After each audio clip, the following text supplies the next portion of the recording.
Welcome to Regina. Yan, tuntuwa mo naman yung bata. Ligala. Abay mo niya ulam. Hindi nga pwede malalaglag. Wow, sweet naman! Kaswitaan naman ng kuya. Rar. And punta kami sa hospital kung sa follow-up check-up niya, Bujing. May init na yung bata, tulala na.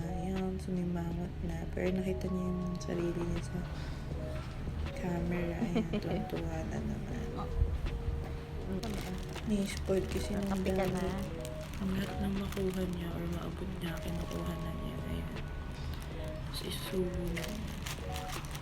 Fastest hand in the world. Ang kanyang favorite person bukod sa kanyang daddy. Ayan, while waiting kay Doc kasi nakatulog siya. Ayan, tagal namin nag-wait. Mga 1 hour. Ayan, inuto-uto namin siya sa laruan para hindi siya umiyak kay Doc. Ayan.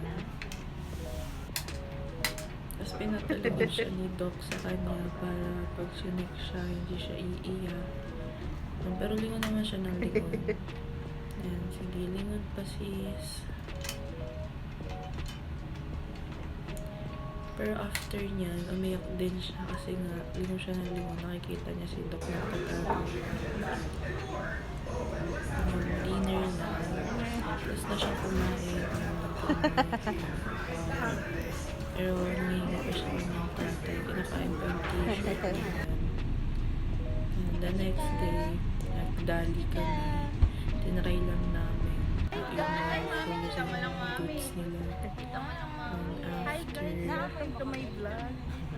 nisita namin yung tita niya. Ayan, dyan lang sa bukha kasi bawal pa sa dugi si Abujin. And after, mangingin lang. Salamat. Ayan na, ayan na.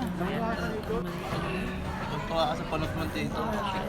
First time sa tawag siya sa high chair. Nagpunta naman siya sa tito niya. Kulang na lang iwan ng tito niya. Pawa sa tito mo. Siya yung tinigayahan ni Abujin. Ano ka? Pamangkuha ka. Nakuha niya, namalan niya kay Joshua yung pag nainit. Galing siya ng tito niya. Tuntua. Tama, pag naka-video, hindi siya tumatawa.